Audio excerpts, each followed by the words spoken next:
Hello everyone, সকলকে স্বাগত জানাই আজকে জিকে ক্লাসে।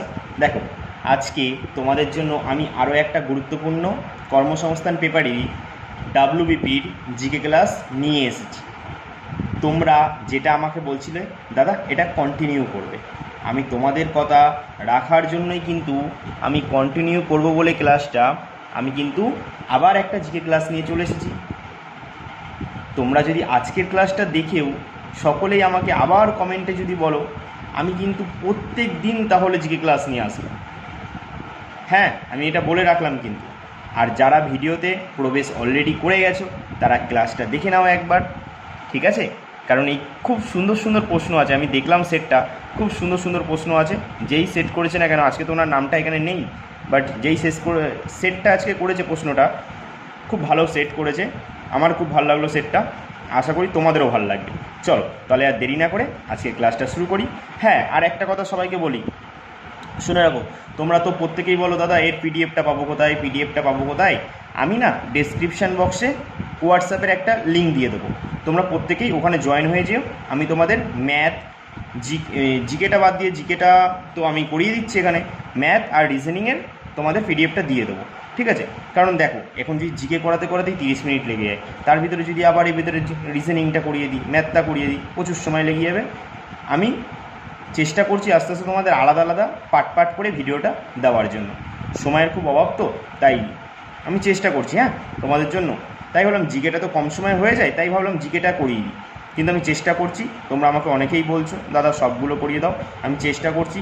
তোমাদের কমেন্ট যদি আরও প্রচুর পরিমাণে আসে, সবাই করে যে দাদা সব করিয়ে দিতে হবে, হবে দিতেই হবে, তাহলে আমি বাধ্যতামূলক আমি চেষ্টা করছি, তোমরা না বললেও আমি চেষ্টা করছি করিয়ে দেওয়ার জন্য। তবে হ্যাঁ, ম্যাথটা আলাদা করিয়ে দেবো, জিকে যেমনি আলাদা করাচ্ছি করিয়ে দেবো, আর রিজনিংটা আলাদাভাবে করিয়ে দেবো, ঠিক আছে? আর তোমাদের কি ইংলিশটাও চাই? যদি সেটাও চাই তোমরা আমাকে বলবে, ঠিক আছে? তো চলো এবার ক্লাসটা শুরু করি, সবাই মন দিয়ে দেখবে, ভালো করে দেখবে, খুব সুন্দর সেটটা আজকে। দেখো 1 নম্বর প্রশ্ন কি বলেছে, চলো দেখে নিই। দেখো এবার পরিষ্কার দেখা যাচ্ছে তো, চলো এবার তাহলে শুরু করি। দেখো 1 নম্বর প্রশ্ন কি বলেছে, বলেছে প্রথম জিজিয়া কর রদ করেন কে? আচ্ছা বলো, প্রথম জিজিয়া কর তাহলে কে রদ করেছিল? আমি কি সময় দেবো? চলো তোমাদের 5 সেকেন্ড সময় দিলাম, তোমরা যদি বলতে পারো 5 সেকেন্ডের ভিতরে অ্যান্সারটা করতে পারো, অবশ্যই কমেন্টে অপশানটা আগে জানিয়ে দেবে, যতই এটা রেকর্ডেড ভিডিও হয়ে থাকুক না কেন, ঠিক আছে?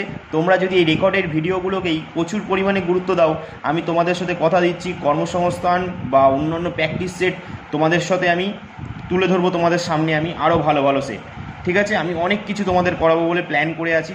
তোমরা যদি জিনিসটাকে বলো যে দাদা ভালো লাগছে তবেই কিন্তু, ঠিক আছে? তাহলে দেখো বলে ফেলো, প্রথম জিজিয়া কর রদ করেন কে? প্রথম জিজিয়া কর রদ করেছিলেন কে? এটা জানার আগে আমরা প্রথম প্রশ্নটা জানি হচ্ছে জিজিয়া করটা চালু করেছিলেন কে। দেখো জিজিয়া কর চালু করেছিলেন হচ্ছে কুতুবউদ্দিন আইবক। আমরা প্রত্যেকেই জানি যে কুতুবউদ্দিন আইবক হচ্ছে দাস বংশের প্রতিষ্ঠাতা, দাস বংশের প্রতিষ্ঠাতা হচ্ছে কুতুবউদ্দিন আইবক। দাস বংশ আর অন্য কী নামে পরিচিত? দাস বংশ হচ্ছে মামলুক বংশ নামে পরিচিত, কিন্তু মামলুক বংশ তোমরা প্রত্যেকেই জানো সেটা। তাহলে কুতুবউদ্দিন আইবকই প্রথম জিজিয়া কর চালু করেছিলেন। আচ্ছা দাদা তাহলে জিজিয়া কর জিনিসটা কি? দেখো শোনো, জিজিয়া কর জিনিসটা হচ্ছে, এটি ছিল না, এই যে জিজিয়া কর এটাও ছিল না, এটা একটা বলতে গেলে মুসলিমদের প্রতি ধার্য কর ছিল না, ভালো করে জিনিসটা বুঝবে। জিজিয়া কর ছিল অমুসলমান নাগরিক যারা ছিল তাদের ওপরে একটা ধার্য করা কর ছিল, যারা মুসলিম নয়, কিন্তু মাথায় রাখো যারা মুসলিম নয় তারাই কিন্তু জিজিয়া করটা দিত, তারাই কিন্তু জিজিয়া করটা দিত। তাহলে যদি ভালোভাবে বলি, অমুসলমান নাগরিকদের ওপর আরোপ করা হতো তাদের মুসলিম শাসকের অধীনে থাকার বিনিময়ে, যেহেতু মুসলিম শাসকের অধীনে থাকতো অমুসলমান নাগরিকরা, তাই তাদের জিজিয়া করটা দিতে হতো, বুঝেছো?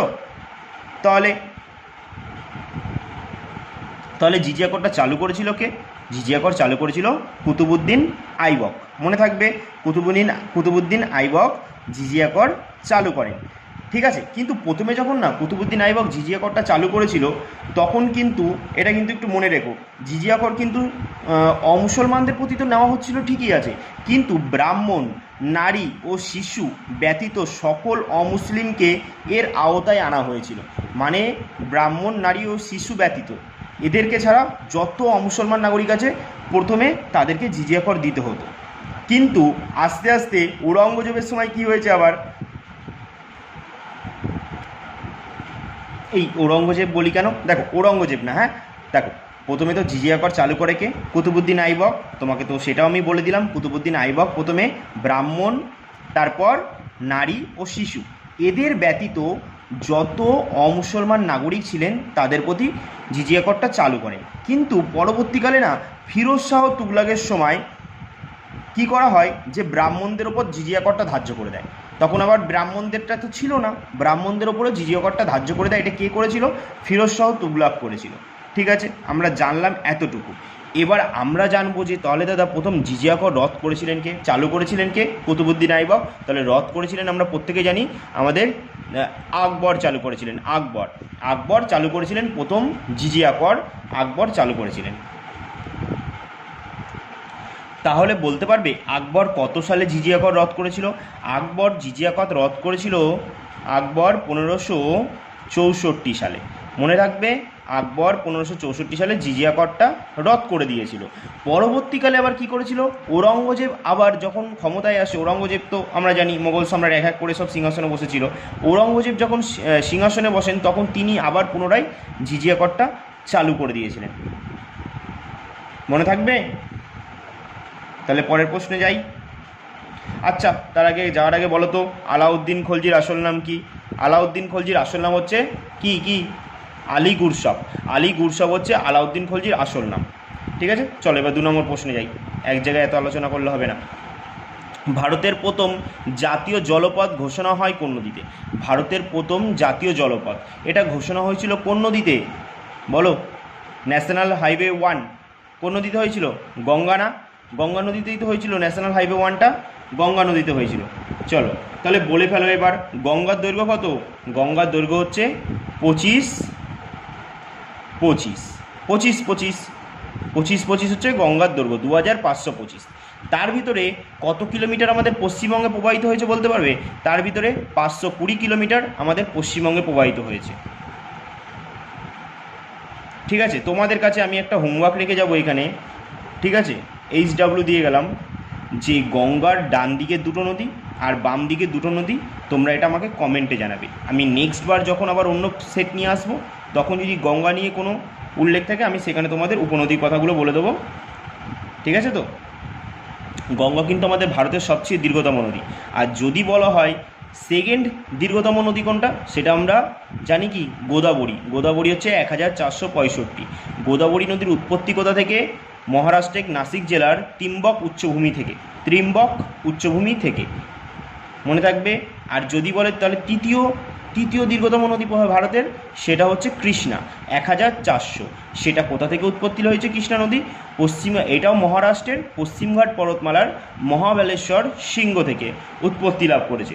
ঠিক আছে, তোমরা যদি এরকম নদীর ডিটেলস সম্পর্কে ক্লাস চাও সেটাও তোমরা আমাকে কমেন্টে বলবে। চলো দেখি 3 নম্বর প্রশ্ন কি বলেছে। সংবিধান প্রবর্তনের আগে সেন্ট্রাল লেজিসলেটিভ কাউন্সিলের চেয়ারম্যান কে ছিল? সংবিধান যখন তৈরি হয় তার আগে সেন্ট্রাল লেজিসলেটিভ কাউন্সিলের চেয়ারম্যান কে ছিল বলো? তোমাদের একটু সময় দিই। তাহলে বলো কি হচ্ছে? হয়ে যাচ্ছে আমাদের option D Ganesh Vasudev Mavalankar. Option D হয়ে গেল সঠিক অ্যান্সার। সংবিধান প্রবর্তনের আগে সেন্ট্রাল লেজিসলেটিভ কাউন্সিলের চেয়ারম্যান কে ছিলেন? গণেশ বাসুদেবা মাভালাঙ্কার, যেটাকে আমরা বলি কি GV মাভালাঙ্কার। মনে থাকবে। চলো আচ্ছা বলো, চক্রবর্তী গোপালাচারী আমরা প্রত্যেকেই জানি, ইনি কোন রাজ্যের প্রথম রাজ্যপাল ছিলেন বলো? এটা তোমরা আমাকে কমেন্টে জানাবে। ঠিক আছে, এটা কমেন্টে জানাবে। আমি আরও দিয়ে দেখিয়ে দিলাম কারণ একদম সহজ প্রশ্ন, কারণ এগুলো আমি অনেকবার আলোচনা করেছি অনেক সেটে, তাও আমি যত সেট করাবো আমি আলোচনা করতে যাব। তারপরে দেখো 4 নম্বর প্রশ্ন কি বলেছে। মাটিতে নাইট্রোজেন স্থিতিকারী স্বাধীন ব্যাকটেরিয়া কোনটি? মাটিতে নাইট্রোজেন স্থিতিকারী স্বাধীন ব্যাকটেরিয়া কোনটি? তাহলে কি বলেছে দেখো, অপশান এ হয়ে যাবে না বি, না সি, না ডি, কোনটা হবে বলো? মাটিতে নাইট্রোজেন স্থিতিকারী স্বাধীন ব্যাকটেরিয়া কোনটি? দেখো 4-এর অপশান বি হচ্ছে সঠিক অ্যান্সার। রাইজোবিয়াম। আমরা প্রত্যেকেই জানি রাইজোবিয়াম। মাটিতে নাইট্রোজেন স্থিতিকারী স্বাধীন ব্যাকটেরিয়া কোনটি? রাইবোজিয়াম। আমরা প্রত্যেকেই জানি, এটা প্রত্যেকেই কমন একটা প্রশ্ন, তবে খুব ইম্পর্টেন্ট প্রশ্ন, সায়েন্সের থেকে দিতেই পারে পরীক্ষায়, তাই 3টে স্টার অবশ্যই সাইডে দিয়ে রেখো। ঠিক আছে, চলো পরের প্রশ্ন দেখি। আচ্ছা, পরের প্রশ্ন যাওয়ার আগে আমাকে বলো তো, আমাদের বাতাসে নাইট্রোজেনের পরিমাণ তো সব থেকে বেশি, তাহলে সেটা কত পার্সেন্ট বলতে পারবে? 78, তারপরেও দশমিক দিয়ে তোমার আরও আছে 6.8 এরকম আছে, তাহলে বলে ফেলতে পারো অক্সিজেনের পরিমাণ কত? 20.72%, অ্যাপ্রক্স যদি বলে 21%। ঠিক আছে, আর যদি বলা হচ্ছে কার্বন ডাইঅক্সাইড 0.03%, আর যদি বলা হয় যে আর্গন 0.93%। যেহেতু এখানে লেখার জায়গা নেই তো তাই আমি আলোচনা করে দিচ্ছি, তোমরা শুনে শুনে লিখে নিও। চলো এবার পরের প্রশ্নে যাই। দেখো 5 নম্বর প্রশ্ন কি বলেছে? নেফ্রনের ম্যালপিজিয়াম কণিকা কোথায় থাকে? নেফ্রনের ম্যালপিজিয়াম কণিকা কোথায় থাকে বলেছে। খুব ভালো একটা প্রশ্ন, এটাও 3টে স্টার দিয়ে রাখো, পরীক্ষায় আসতেই পারে। ঠিক আছে, পরীক্ষায় আসতেই পারে, খুব সুন্দর প্রশ্ন। 4 নম্বর আর 5 নম্বর প্রশ্নটা খুব সুন্দর। নেফ্রনের ম্যালপিজিয়াম কণিকা কোথায় থাকে? কোথায়? মেডালায়, রেনাল ক্যাপসুলে, কটেক্সে না হাইলামে? কোথায় থাকে নেফ্রনের ম্যালপিজিয়াম কণিকা?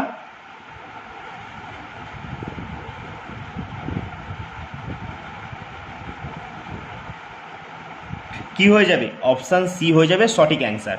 কি হয়ে যাবে? অপশান সি, কটেক্সে থাকে, কটেক্সে। যদি বলে নেফ্রনের ম্যালপিজিয়াম কণিকা কোথায় থাকে? কটেক্সে থাকে, মনে থাকবে। চলো তাহলে পরের প্রশ্নে যাই। দেখো 6 নম্বর প্রশ্ন কি বলেছে।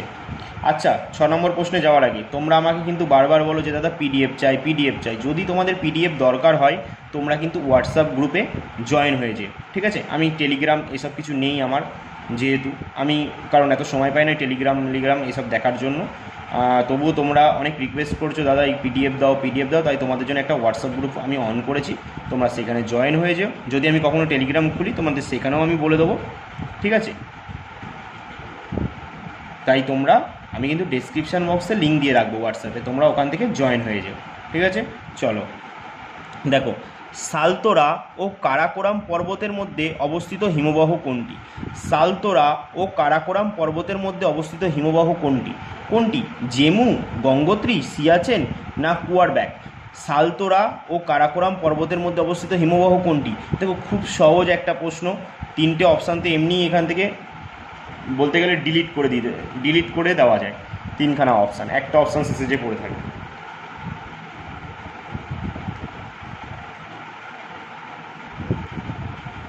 দেখো বলেছে কি সালতোরা ও কারাকোরাম পর্বতের মধ্যে অবস্থিত হিমবাহ কোনটি? আমরা প্রত্যেকেই জানি কি সিয়াচেন। আচ্ছা, সব থেকে উঁচু যুদ্ধক্ষেত্রের নাম কি? সবচেয়ে উঁচু যুদ্ধক্ষেত্র হচ্ছে সিয়াচেন। আচ্ছা, কতটা উচ্চতা বিশিষ্ট বলতে পারবে? 76 মিটার উচ্চতা বিশিষ্ট। ঠিক আছে, তাহলে সিয়াচেন। আচ্ছা, তোমাদের জন্য একটা হোমওয়ার্ক আমি রেখে যাই এখানে, বলতে পারবে আমাদের কোন প্রধানমন্ত্রী সিয়াচেন হিমবাহ পরিদর্শন করেছিলেন? তোমাদের কাছে এটা আমার হোমওয়ার্ক রইল যে কোন প্রধানমন্ত্রী ভারতের যিনি সিয়াচেন হিমবাহ পরিদর্শন করেছেন, তিনিই একমাত্র প্রধানমন্ত্রী কিন্তু, এটা মাথায় রাখবে। তোমরা প্রত্যেকেই আশা করি জানার কথা। আমি বলে দিচ্ছি, দাও 2খানা অপশান দিচ্ছি। ঠিক আছে, রাজীব গান্ধী, অটল বিহারী বাজপেয়ী, মনমোহন সিং না নরেন্দ্র মোদী? এই 4জন প্রধানমন্ত্রী তোমাদেরকে আমি অপশান দিলাম, তোমরা আমাকে কমেন্টে জানিও। তারপরে দেখো তো 7 নম্বর, মানবদেহের কোথায় ইউরিয়া তৈরি হয়? খুব কমন একটা প্রশ্ন, মানবদেহের কোথায় ইউরিয়া তৈরি হয়? লিভারে তৈরি হয়। মানবদেহের কোথায় ইউরিয়া তৈরি হয়? লিভারে ইউরিয়া তৈরি হয়।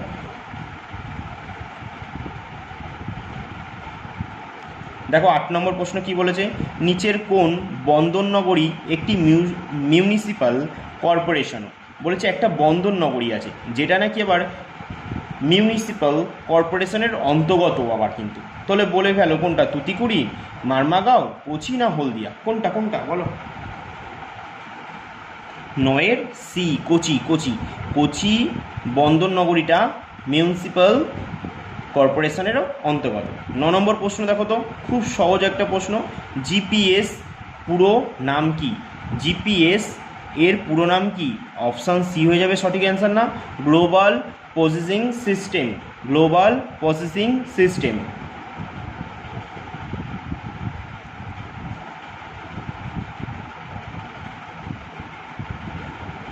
কেমন লাগছে ক্লাসটা বলো, অবশ্যই কিন্তু কমেন্টে জানাবে, ঠিক আছে? কেমন লাগছে? আমি যতটা পারছি আলোচনা করছি, তবে কিন্তু আমি খুব বেশিটাও আলোচনা করে দিচ্ছি না, নাহলে কিন্তু প্রচুর বড় হবে। তার জন্য নাহলে একটা প্রশ্নতেই আমাকে বসে থাকতে হবে 10 মিনিট করে, আমি যদি সব আলোচনা করি, ঠিক আছে? চলো,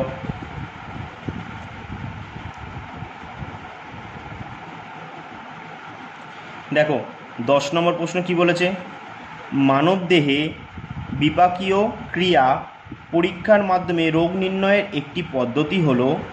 মানবদেহে বিপাকীয় ক্রিয়া পরীক্ষার মাধ্যমে রোগ নির্ণয়ের একটি পদ্ধতি হলো কোনটি? বলো কোনটি হবে? দেখো খুব ভালো প্রশ্ন, এটা খুব ভালো প্রশ্ন। এই প্রশ্নগুলো না স্টার দিয়ে রাখবেই, কারণ তোমরা আগেরবার কেপিতে দেখেছো যে সায়েন্স থেকে কত প্রশ্ন দিয়েছে।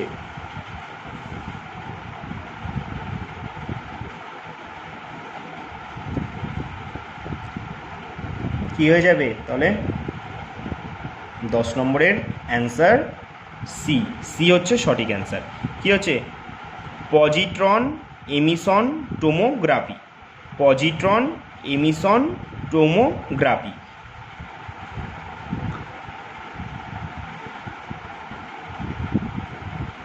মনে থাকবে তো? পজিট্রন এমিশন টোমোগ্রাফি মানবদেহের বিপাকীয় ক্রিয়া পরীক্ষার মাধ্যমে এইভাবে রোগ নির্ণয় করা হয় এই পদ্ধতির মাধ্যমে। পদ্ধতির নাম কি? Positron emission tomography. তারপর দেখো তো 11 নম্বর প্রশ্ন কি বলেছে। বলেছে অর্থ কমিশন কোন করের বন্টন সুপারিশ করে? অর্থ কমিশন কোন করের বন্টন সুপারিশ করে? বলো, আয়কর, বৃত্তিকর, পথকর না চুক্তি? 11-র কী সঠিক অ্যান্সার হয়ে যাবে? আমরা প্রত্যেকেই জানি না যে আয়কর। অর্থ কমিশন কোন করের বন্টন সুপারিশ করে থাকে? আয়কর। আচ্ছা বলো, অর্থ কমিশনের কথা সংবিধানের কত নম্বর ধারায় বলা হয়েছে? অর্থ কমিশনের কথা বলা হয়েছে 280 নম্বর ধারায়। 280 নম্বর ধারায় বলা হয়েছে। আচ্ছা বলো তাহলে, আমাদের বর্তমান অর্থ কমিশনের চেয়ারম্যান কে আছে? বর্তমান অর্থ কমিশনের চেয়ারম্যান কে আছে? কী হয়ে যাবে? অরবিন্দ পানগড়িয়া। অরবিন্দ পানাগড়িয়া হচ্ছে আমাদের বর্তমানের অর্থ কমিশনের চেয়ারম্যান। তাহলে বলো তো, প্রথম অর্থ কমিশনের চেয়ারম্যান কে ছিলেন? প্রথম অর্থ কমিশনের চেয়ারম্যান ছিলেন কেসি নিয়োগী। কেসি নিয়োগী হচ্ছে প্রথম অর্থ কমিশনের চেয়ারম্যান। আর যিনি অরবিন্দ পানগড়িয়া, ইনি কিন্তু আমাদের এখন 16তম অর্থ কমিশনের চেয়ারম্যান, ঠিক আছে? আর প্রথম ছিলেন কেসি নিয়োগী। তাহলে 15তম কে ছিল? 15তম ছিল এন.কে. সিং। 14তম কে ছিল? ওয়াই.ভি. রেড্ডি। মনে থাকবে? চলো পরের প্রশ্ন দেখি। 12 নম্বর বলেছে সেলিম আলী পক্ষীরালয় ভারতের কোন রাজ্য বা কেন্দ্রশাসিত অঞ্চলে অবস্থিত? কি বলেছে ভালো করে দেখো, যেহেতু পক্ষীরালয় বলেছে, ঠিক আছে? সেলিম আলী পক্ষীরালয় ভারতের কোন রাজ্য বা কেন্দ্রশাসিত অঞ্চলে অবস্থিত? বলো, 12-র কি হয়ে যাবে?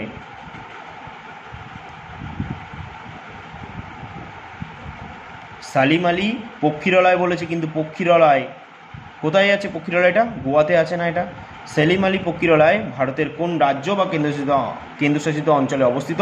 গোয়াতে অবস্থিত।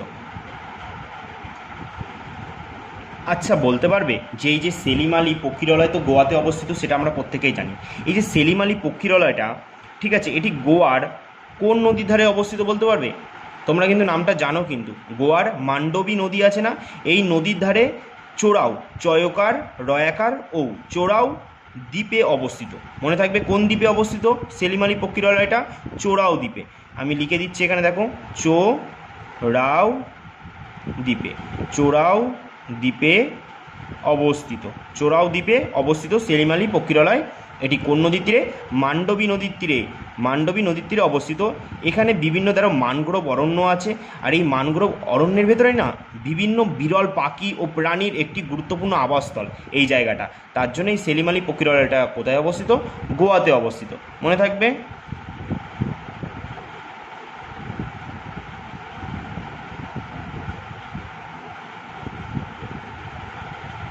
আচ্ছা বলো তো, সেলিম আলী কির জন্য বিখ্যাত বলতে পারবে? সেলিম আলী কির জন্য বিখ্যাত? সেলিম আলীর পুরো নাম কি জানো তো? সেলিম আলীর পুরো নাম হচ্ছে সেলিম মইজুদ্দিন আব্দুল আলী। সেলিম আলীর পুরো নাম হচ্ছে সেলিম মইজুদ্দিন আব্দুল আলী। ইনি একজন ভারতীয় কিন্তু পক্ষীবিদ ছিলেন, ঠিক আছে? পক্ষীবিদ এবং প্রকৃতিবিদ ছিলেন। কখনো কখনো কিন্তু আবার ভারতের পাখি হিসাবে উল্লেখ করা হয় এনাকে। ভারতের পাখি কাকে বলা হয়? সেলিম আলীকে। সেলিম আলী প্রথম ভারতীয় যিনি ভারত জুড়ে কিন্তু পদ্ধতিগত পাখি জরিপ পরিচালনা করতেন, কিন্তু এগুলো মনে রাখবে। বেশ কয়েকটি কিন্তু ইনি পাখির বইও লিখেছেন, ভারতের পাখিবিদ্যার জনপ্রিয় করেছিলেন কিন্তু ইনি সেলিম আলী, মনে রাখবে। হ্যাঁ, এগুলো আমি ছোটো একটু আলোচনা করে দিলাম, তোমাদের ভালো লাগবে আশা করি।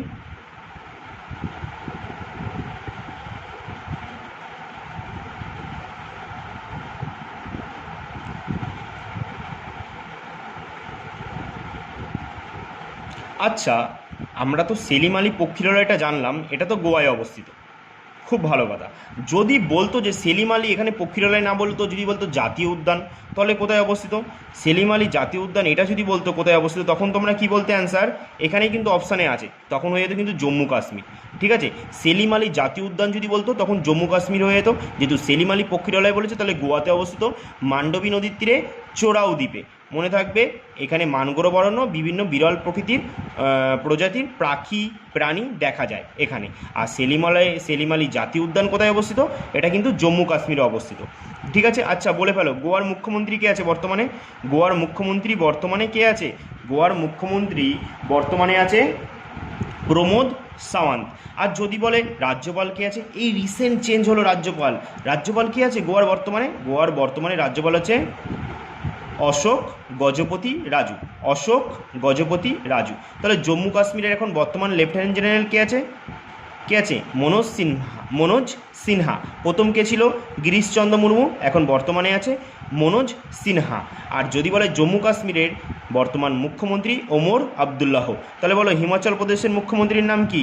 হিমাচল প্রদেশে এখন কোন সরকার চলছে? এখন কংগ্রেস চলছে না, ন্যাশনাল কংগ্রেস। তাহলে হিমাচল প্রদেশের মুখ্যমন্ত্রী হচ্ছে কে বলো? সুখবিন্দর সিং সান্ধু। মনে থাকবে, সুখবিন্দর সিং সান্ধু হচ্ছে হিমাচল প্রদেশের বর্তমান মুখ্যমন্ত্রী। রাজ্যপালকে শিব প্রতাপ শুক্লা, 22তম রাজ্যপাল। আর মিজোরামের রাজধানী কি? আইজল। মিজোরামের মুখ্যমন্ত্রী কে আছে? লালু দোহামা। আর রাজ্যপালকে মিজোরামের, যাও তোমরা আমাকে এটা কমেন্টে বলবে, এটা তোমাদের হোমওয়ার্ক, আমি তোমাদের হোমওয়ার্ক দেবো বেশিরভাগ কোশ্চেন। ঠিক আছে, যে তোমরা আমাকে এটা বলবে যে মিজোরামের রাজ্যপালটা কী আছে, এটা তোমরা আমাকে কমেন্টে বলবে, আমি অপেক্ষায় থাকবো তোমাদের কমেন্টের জন্য। তারপর দেখো 13 নম্বর প্রশ্নে কি বলেছে? রুই মাছের স্থৈতিক অঙ্গ কোনটি? স্থৈতিক অঙ্গ কোনটি? পাখনা, বায়ুথলি, পুচ্ছ পাখনা না পটকা? কি হয়ে যাবে সঠিক অ্যান্সার? 13 সঠিক অ্যান্সার কী হবে? বলো বলো, তাড়াতাড়ি বলো। 13 সঠিক অ্যান্সার অপশান ডি। বলেছে কি? স্থৈতিক অঙ্গ, পটকা সঠিক অ্যান্সার হয়ে যাবে। 13 ডি হচ্ছে সঠিক অ্যান্সার। তারপরে দেখো খুব সোজা একটা প্রশ্ন, এশিয়াটিক সোসাইটি প্রতিষ্ঠাতা কে করেছিলেন? আমরা প্রত্যেকেই জানি এশিয়াটিক সোসাইটি প্রতিষ্ঠাতা করেছিলেন উইলিয়াম জোন্স। অপশান বি হচ্ছে কারেক্ট অ্যান্সার। অপশান বি কি কারেক্ট অ্যান্সার? 14 বি হলো সঠিক অ্যান্সার, উইলিয়াম জোন্স। কত সালে তৈরি করেছিল এশিয়াটিক সোসাইটি? কত সালে বলো? 1784 না? এশিয়াটিক সোসাইটি কত সালে? 1784 সালে তৈরি করেছিল Asiatic society, sir William Jones.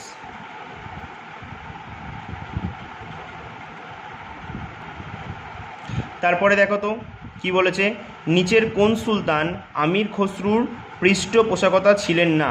নিচের কোন সুলতান আমির খসরুর পৃষ্ঠপোষকতা ছিলেন না বলে দিয়েছেন, কিন্তু বলে ফেলো। 15 কী হবে? খুব ভালো একটা প্রশ্ন দিয়েছে, ডাব্লিউবি তো সবথেকে ফেভারিট জায়গা না, এখন না জিনিসটা খুব বসে ডাব্লিউবি। বলেছে কোন সুলতান আমির খসরুর পৃষ্ঠপোষকতা ছিলেন না? অনেকে তো নাটা দেখবেই না, আমির খসরুর পৃষ্ঠপোষকতা ফট করে দেখে অ্যান্সার মেরে ফেলবে। তাহলে বলো আমির খসরুর পৃষ্ঠপোষকতা ছিলেন না, পৃষ্ঠপোষক ছিলেন না কোন সুলতান? কি হয়ে যাবে? 15 ডি হচ্ছে সঠিক অ্যান্সার। 15 ডি হচ্ছে সঠিক অ্যান্সার। খিজির খা সৈয়দ, মনে থাকবে, খিজির খা সৈয়দ আমির খসরুর পৃষ্ঠপোষক ছিলেন না। তারপরে 16 নম্বর প্রশ্ন কি বলেছে, কোন রাষ্ট্রকূট রাজার আমলে কনৌজকে কেন্দ্র করে ত্রিশক্তি সংঘর্ষ সূত্রপাত ঘটে? কোন রাষ্ট্রকূট রাজার আমলে? আচ্ছা বলো, রাষ্ট্রকূট বংশের প্রতিষ্ঠাতা কে ছিল? দন্তি দুর্গ ছিল, এটা আমরা প্রত্যেকেই জানি। কিন্তু এইখানে আমাদের প্রশ্ন করেছে রাষ্ট্রকূট রাজার আমলে কনৌজকে কেন্দ্র করে ত্রিশক্তি সংঘর্ষ সূত্রপাত ঘটে। বলো রাষ্ট্রকূট কোন রাজা ছিল যার আমলে এটা ঘটেছিল? 16 কী হয়ে যাবে? 16 এ ধ্রুবর সময় হয়েছিল, মনে থাকবে। ধ্রুবর আমলে কনৌজকে কেন্দ্র করে ত্রিশক্তি সংঘাত হয়েছিল। তারপরে দেখো খুব সহজ একটা প্রশ্ন, অদন্তপুরী বিহার প্রতিষ্ঠাতা করেছিলেন কে? 17 কী হয়ে যাবে? অদন্তপুরী বিহার, তাহলে কি হয়ে যাবে? 17 অদন্তপুরী বিহার প্রতিষ্ঠাতা করেছিলেন পাল বংশের প্রতিষ্ঠাতা গোপাল। গোপাল প্রতিষ্ঠাতা করেছিলেন অদন্তপুরী বিহার, প্রতিষ্ঠাতা করেন পাল বংশের প্রতিষ্ঠাতা গোপাল। আচ্ছা, পাল বংশ কোথায় রাজত্ব করতো? পাল বংশ বিহারে রাজত্ব করতো, মনে থাকবে তো? পাল বংশ বিহারে রাজত্ব করতো। যদি বলা হয় যে পাল বংশের শ্রেষ্ঠ রাজা কে ছিলেন, তোমরা কি বলবে তাহলে? দেবপাল বলবে না ধর্মপাল বলবে? অবশ্যই 1 নম্বরে দেবপালকেই ডাকা হয়। তারপরেও যদি দেবপাল না থেকে অপশানে ধর্মপাল থাকে, অবশ্যই ধর্মপাল হবে কিন্তু, ঠিক আছে? পাল বংশের শ্রেষ্ঠ রাজা, মনে থাকবে? চলো 18 নম্বর প্রশ্ন দেখি আমরা। তাহলে 18 নম্বর প্রশ্ন কি বলেছে? বলেছে বিখ্যাত পণ্ডিত দক্ষিণ কোন পল্লব রাজার সভাকবি ছিলেন? বিখ্যাত পণ্ডিত দক্ষিণের কোন পল্লব রাজার সভাকবি ছিলেন? বলো। পল্লব রাজার সভাকবি ছিলেন বিখ্যাত পণ্ডিত দক্ষিণ। আচ্ছা, কি প্রশ্নটা কি কোনো মিস্টেক আছে এখানে? তোমরা আমাকে বলবে তো 18 নম্বর প্রশ্নটায় কোনো মিস্টেক আছে নাকি? বলেছে বিখ্যাত পণ্ডিত দক্ষিণ, হয়তো ওনার নাম কি দক্ষিণী? হ্যাঁ, অবশ্যই হতেই পারে, তাই কি না? বিখ্যাত পণ্ডিত দক্ষিণ কোন পল্লব রাজার সভাকবি ছিলেন? তাহলে বলে ফেলো, সিংহ বিষ্ণু, প্রথম মহেন্দ্র বর্মন, প্রথম নরসিংহ বর্মন, না দ্বিতীয় নরসিংহ বর্মন? দ্বিতীয় নরসিংহ বর্মনের সভাকবি ছিলেন, ঠিক আছে? অপশান ডি হয়ে গেল সঠিক অ্যান্সার, মনে থাকবে? অপশান ডি হয়ে গেল সঠিক অ্যান্সার, যে বিখ্যাত পণ্ডিত দক্ষিণ কোন পল্লব রাজার সভাকবি ছিলেন? দ্বিতীয় নরসিংহ বংশ, দ্বিতীয় নরসিংহ বর্মন হয়ে যাবে সঠিক অ্যান্সার। তারপরে দেখো 1907 সালে কংগ্রেসের সুরাট অধিবেশনের সভাপতি কে করেছিলেন? সভাপতিত্ব কে করেছিলেন বলে ফেলো, আমি তোমাদের একটু সময় দিই।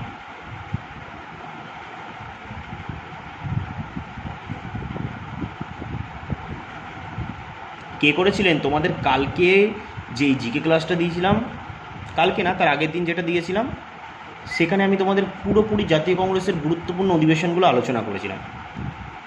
তাহলে বলো, এতক্ষণে তো অপশান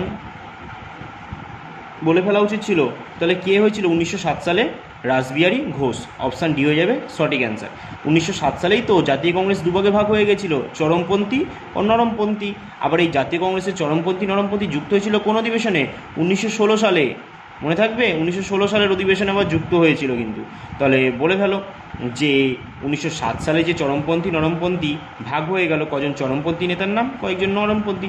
চরমপন্থী নেতা কারা ছিল? অরবিন্দ ঘোষ, লালা লাজপত রায়, বাল গঙ্গাধর তিলক, বিপিন চন্দ্র পাল।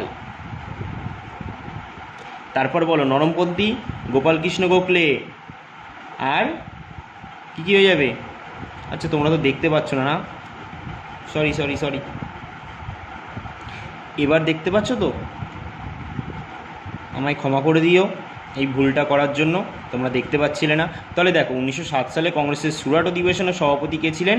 রাসবিহারী ঘোষ ছিলেন। তাহলে নরমপন্থী নেতা কে ছিলেন বলো? কে বলো? 3 জনের নাম বলো, বেশি না। তার ভিতরে একজন কিন্তু মুসলিম ছিলেন কিন্তু, বদরুদ্দিন তৈয়বজি, গোপালকৃষ্ণ গোখলে,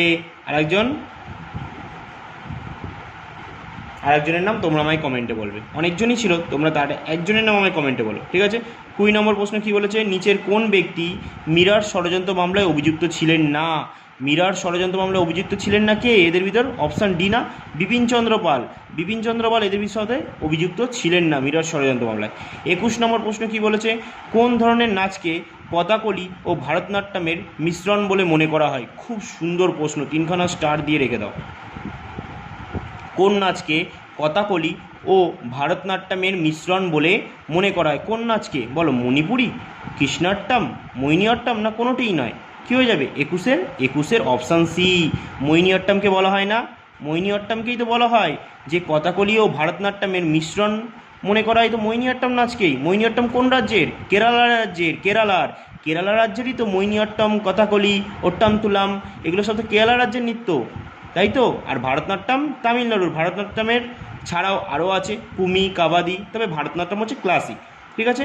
এছাড়াও যদি বলা হয়েছে কি কুচিপুড়ি অন্ধ্রপ্রদেশ, সাত্রিয়া আসামের, যদি বলে ওড়িশি ওড়িশার, কত্থক উত্তর ভারত। বেসিক্যালি যদি রাজ্য বলতে চায় তাহলে বলবে ইউপি, আর যদি বলে মণিপুর কি মণিপুরি, মণিপুরের। মনে থাকবে। চলো তারপরে বলে ফেলো, তিব্বতী নদী সাংপো ভারতের কোন রাজ্যের মধ্য দিয়ে প্রবাহিত হয়? তোমরা আমাকে বলো।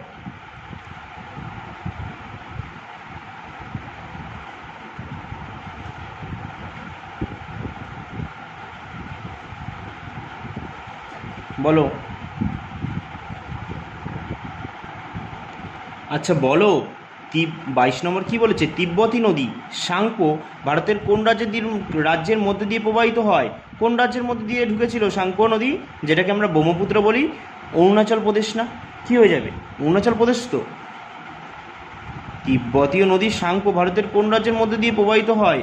অরুণাচল প্রদেশের মধ্যে দিয়েই তো প্রবাহিত হয়। 22-এ কী হয়ে যাবে সঠিক অ্যান্সার? বলো। অরুণাচল প্রদেশ সঠিক অ্যান্সার। তিব্বতে ব্রহ্মপুত্র নদী সাংপো নামে পরিচিত। মনে থাকবে। আচ্ছা, ব্রহ্মপুত্র নদীর উৎপত্তিস্থল কোথায়? মানস সরোবরের চেমায়ুংদুং হিমবাহ থেকে। চেমায়ুংদুং হিমবাহ থেকে। মনে থাকবে, এটি আমাদের অরুণাচল প্রদেশে প্রবেশ করে। তারপর ডিহং নদীতে মিলিত হয়ে আমাদের অরুণাচল প্রদেশে প্রবেশ করে ডিহং নামে, ঠিক আছে। তারপর এটা আসামে আসে। আসামে এসে দিবং ও লোহিত নদী নামে দিবং ও লোহিত নদীর সাথে মিলিত হয়ে আমাদের কি হয়? আসাম দিয়ে প্রবাহিত হয়। আর তখন নাম হয়ে যায় কি? ব্রহ্মপুত্র নদী। ওখান থেকে ব্রহ্মপুত্র নদী কি হয়? আসামের কাছ থেকে চলে যায় বাংলাদেশে। বাংলাদেশে যখন ঢুকে যায় তখন এই ব্রহ্মপুত্র নদীর নাম হয়ে যায় কি? যমুনা। আর ওই সাথে গঙ্গার যে শাখা, গঙ্গায় যে মেন শাখা নদীটা, সেটা বাংলাদেশে প্রবেশ করে, সেটাকে বলা হচ্ছে মেঘনা। এই যে মেঘনা তোমার ঢুকে গেল এখান থেকে আমাদের পশ্চিমবঙ্গের ভেতর দিয়ে, এই মেঘনা ঢুকে গেল কেন বলি? গঙ্গার প্রধান শাখা নদীটা বাংলাদেশে ঢুকে গেল। আর ওই সাইডে আবার কি, যেটা বাংলাদেশে ঢুকে গেল সেটার নাম হচ্ছে পদ্মা। আর ওই সাইডে যেই ব্রহ্মপুত্র নদী বাংলাদেশে ঢুকে গেল ওটার নাম হয়ে যায় যমুনা। আর এই যমুনা আর এই পদ্মা মিলিত হয়ে তৈরি হয় মেঘনা নদী। এই মেঘনা নদী কী হয়? এটা যে আমাদের বঙ্গোপসাগরে মিলিত হয়ে যায়। বঙ্গোপসাগরে মিলিত হয়ে যায় যে, তোমাদের মনে আছে এই জিনিসগুলো? আশা করি তোমাদের মনে আছে। চলো এবার বলে ফেলো, অরুণাচল প্রদেশের মুখ্যমন্ত্রীর নাম কি? অরুণাচল প্রদেশের মুখ্যমন্ত্রী আছে বর্তমানে পেমা খান্ডু। তিনি দ্বিতীয়বারের জন্য মুখ্যমন্ত্রী হয়েছে। দ্বিতীয়বার যখন মুখ্যমন্ত্রী হয়েছে না ইনি কিন্তু বিনা প্রতিদ্বন্দ্বিতায় হয়েছে, ঠিক আছে। আর লেফটেন্যান্ট জেনারেল কে আছে? ত্রিবিক্রম পারনাইক। তাহলে বলো, মণিপুরের মুখ্যমন্ত্রী কে? মণিপুরের তো এখন দাদা কোনো মুখ্যমন্ত্রী নেই, এখন ওখানে রাষ্ট্রপতি শাসন চলছে। হ্যাঁ ঠিক বলেছো, কিন্তু আগে কে ছিল? এন বীরেন সিং ছিল। এখন রাজ্যপাল কে আছে? অজয় কুমার ভাল্লা। নাগাল্যান্ডের মুখ্যমন্ত্রী নেফিউ রিও, আর রাজ্যপাল লা গণেশী। কিন্তু মনে রাখবে, লা গণেশী কিন্তু এখন প্রয়াত হয়েছে, মারা গেছেন উনি কিছুদিন আগে। ওনার জায়গায় এখন অতিরিক্ত দায়িত্বভার গ্রহণ করছেন মণিপুরের রাজ্যপাল অজয় কুমার ভাল্লা। বিহারের মুখ্যমন্ত্রী নীতিশ কুমার। রাজ্যপাল কে আছে বিহারের বর্তমান রাজ্যপাল, যিনি কেরালার রাজ্যপাল ছিলেন, আরিফ মোহাম্মদ খান। মনে থাকবে। দেখো 24 নম্বর না, আগে 23 নম্বর প্রশ্ন বাকি আছে। তো 23 নম্বর প্রশ্ন বলো, খাসি ও গারো ভারতের কোন রাজ্যের ভাষা? তোমরা প্রত্যেকেই জানো খাসি গারো এগুলো বলে তো পাহাড়ও আছে নাকি? হ্যাঁ, খাসি পাহাড় গারো এগুলো কোথাকার? মেঘালয়ের তো। তাহলে এবার বলে ফেলো, খাসি ও গারো ভারতের কোন রাজ্যের ভাষা? কি হয়ে যাবে? 23-এর অপশান বি হয়ে যাবে না? অপশান বি হয়ে যাবে সঠিক অ্যান্সার, মেঘালয়। মেঘালয়ের রাজধানী কি? শিলং। মেঘালয়ের মুখ্যমন্ত্রী কে আছে? কনরাড সাংমা। মেঘালয়ের মুখ্যমন্ত্রী আছে বর্তমানে কনরাড সাংমা। আর রাজ্যপাল কে আছে? বিজয় শঙ্কর। ঠিক আছে, মনে থাকবে। মণিপুরের একটু আগেই তো বললাম যে ওখানে এখন রাষ্ট্রপতি শাসন চলছে, রাজ্যপালকে অজয় কুমার ভাল্লা। পশ্চিমবঙ্গের তো আমরা প্রত্যেকেই জানি মুখ্যমন্ত্রী মমতা ব্যানার্জি, রাজ্যপাল হচ্ছে কে আছে? সিবি আনন্দ বোস। উত্তরাখণ্ডের হচ্ছে মুখ্যমন্ত্রী কে আছে? উত্তরাখণ্ডের মুখ্যমন্ত্রী পুষ্কর সিং ধামি। লেফটেন্যান্ট জেনারেল কে আছে? গুরবিত সিং। মনে থাকবে। তারপর দেখো তো 24 নম্বর প্রশ্ন, ফেনল এর অন্য কি নাম আছে? অন্য কি নামে ফেনল অন্য কি নামে পরিচিত? এখানে অপশানগুলো দেখা যাচ্ছে না, আমি তোমাদের চলো অপশানের ওই জায়গাটাই নিয়ে যাই ডাইরেক্ট, ঠিক আছে। তোমরা শুধু মনে রাখবে ফেনলের অন্য কি নাম, বা ফেনল অন্য কি নামে পরিচিত। তাহলে বলো কি হয়ে যাবে? ফেনল অন্য কি নামে পরিচিত? Option A acetic acid, option B carbolic acid, option C oxalic acid, না অপশান ডি অ্যাকোয়ারিজিয়া। ফেনল অন্য কী নামে পরিচিত? ফেনল 24-এর কী হয়ে যাবে? 24-এর কী হয়ে যাবে? বি হয়ে যাবে। বি হচ্ছে সঠিক অ্যান্সার, কার্বলিক অ্যাসিড। ফেনল অন্য কী নামে পরিচিত? কার্বলিক অ্যাসিড নামে পরিচিত ফেনল। তারপরে দেখো 25 নম্বর প্রশ্ন, নিষেক ছাড়া ফল উৎপাদনের পদ্ধতিকে কি বলা হয়? নিষেক ছাড়া কিন্তু বলেছে, ঠিক আছে? নিষেক ছাড়া ফল উৎপাদনের পদ্ধতিকে কি বলা হয়? পার্থেনোকার্পি, না পার্থেনোজেনেসিস, না উজেনেসিস, বা না কোনটা হবে? কোনোটিই নয়, এটাই হবে। দেখো ভালো করে ভাবো, কিন্তু 25 নম্বর প্রশ্ন কিন্তু কী হয়ে যাবে? আমরা প্রত্যেকেই পড়ে এসেছি না যে নিষেক ছাড়া ফল উৎপাদনের পদ্ধতিকে কী বলা হয়? পদ্ধতিকে পার্থেনোকার্পি বলা হয়। অপশান সি হচ্ছে সঠিক অ্যান্সার, পার্থেনোকার্পি বলা হয়। মনে থাকবে? এই ছিল 25টা জিকে, ঠিক আছে? এই ছিল 25টা জিকে। আমি তোমাদের সঙ্গে সবটুকু আলোচনা করলাম। আশা করি তোমাদের ক্লাসটা খুবই ভালো লেগেছে। আর হ্যাঁ, তোমরা যদি এর পিডিএফটা চাও তাহলে কিন্তু আমি ডেসক্রিপশান বক্সে হোয়াটসঅ্যাপের কী দিয়ে রাখবো? লিঙ্ক দিয়ে রাখবো। তোমরা ওখানে টাচ করে জয়েন হয়ে যাবে। তারপর ওখানে এসে আমি তোমাদের সবাইকে পিডিএফটা দিয়ে দেবো, ঠিক আছে? অবশ্যই কিন্তু জয়েন হয়ে যেও যদি পিডিএফ দরকার হয়, কারণ রিজনিং, ম্যাথ এগুলো তোমরা নিজেরা প্র্যাকটিস করতে পারবে। আর আমি চেষ্টা করছি তোমাদের আলাদা আলাদা পার্ট করে পড়িয়ে দেওয়ার জন্য, ঠিক আছে? তবে হ্যাঁ, আমি বলেইছি যদি এটা পড়িয়ে দিতে হয় তাহলে তোমাদেরকে কী করতে হবে? প্রচুর পরিমাণে কমেন্ট করতে হবে যে দাদা ম্যাথ, রিজনিং এগুলো সব করিয়ে দাও, তাহলে কিন্তু আমি করিয়ে দেবো, ঠিক আছে? তাহলে অবশ্যই কিন্তু কমেন্ট করো, আর কমেন্ট করে এইটুখানি বলো যে আজকে ক্লাসটা কেমন লেগেছে, ঠিক আছে? যদি ভালো লেগে থাকে বলো ভালো, যদি খারাপ লেগে থাকে খারাপ। যেটা সত্যি সেটাই বলবে, ঠিক আছে? সত্যির ওপর আর কিচ্ছু হয় না। যদি তুমি সত্যিই বলো যে খারাপ হয়েছে, আমার একটু কিচ্ছু মনে হবে না, আমি আরও ভালো করার চেষ্টা করবো। তাহলে তুমি যদি বলো ভালো হয়েছে, তাও শুনে ভালো লাগবে না, সত্যি ভালো হয়েছে, তাহলে আরও ভালো করতে হবে আমাকে। তুমি যেটাই বলো না কেন, আমি চেষ্টা করব সবসময় তোমাদের বেটার জিনিসটা দিয়ে যাওয়ার জন্য। তোমরা শুধু আমার ক্লাসগুলো দেখো, আর তোমাদের যেই ক্লাস দরকার হয় আমাকে কমেন্টে জানিও, ঠিক আছে? তাহলে আজকে এখানেই ক্লাসটি শেষ করছি। দেখা হবে পরবর্তী আরও একটা গুরুত্বপূর্ণ ক্লাস নিয়ে। ততক্ষণের জন্য সকলকে টাটা।